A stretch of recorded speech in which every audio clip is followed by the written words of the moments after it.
You're listening to a podcast by the Perennial Leader Project. Welcome to Dying Every Day, Stoicism in a Year. I'm J.W. Bertolotti from Perennial Meditations, and this is Day 45. Today we're continuing our exploration of the cardinal virtues by focusing on the art of courage. In a letter to his friend Lucilius, Seneca wrote, "Do you conclude that you are having difficulties with those men about whom you wrote to me? Your greatest difficulty is with yourself, for you are your own stumbling block. You do not know what you want. You are better at approving the right course than at following it.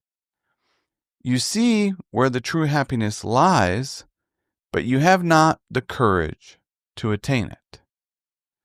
And this passage comes from a letter known today as On the Renown Which My Writings Will Bring You.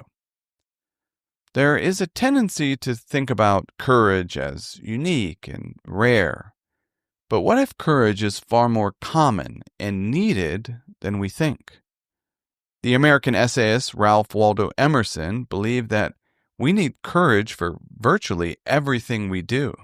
He stressed, quote, "Whatever course you decide upon, there is always someone to tell you that you are wrong. There are always difficulties arising that tempt you to believe your critics are right. To map out a course of action and follow it to an end requires some of the same courage that a soldier needs," unquote. The point here is that we are wise to remember the role courage plays in becoming wiser or creating meaning in daily life. It's also important to remember that courage is not the absence of despair. As the existential psychologist Rollo May put it, courage is the capacity to move ahead in spite of despair. As a daily exercise, I invite you to consider reflecting or journaling about the meaning of courage. You could ask yourself, how would I define courage to a friend?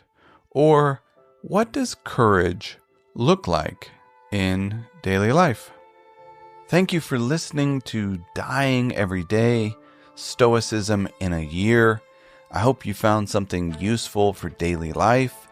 If you enjoy what we're doing here and want to support the project, consider becoming a Perennial Meditations member. And finally, as always, I urge you to put what you heard into practice. Until next time, be wise and be well.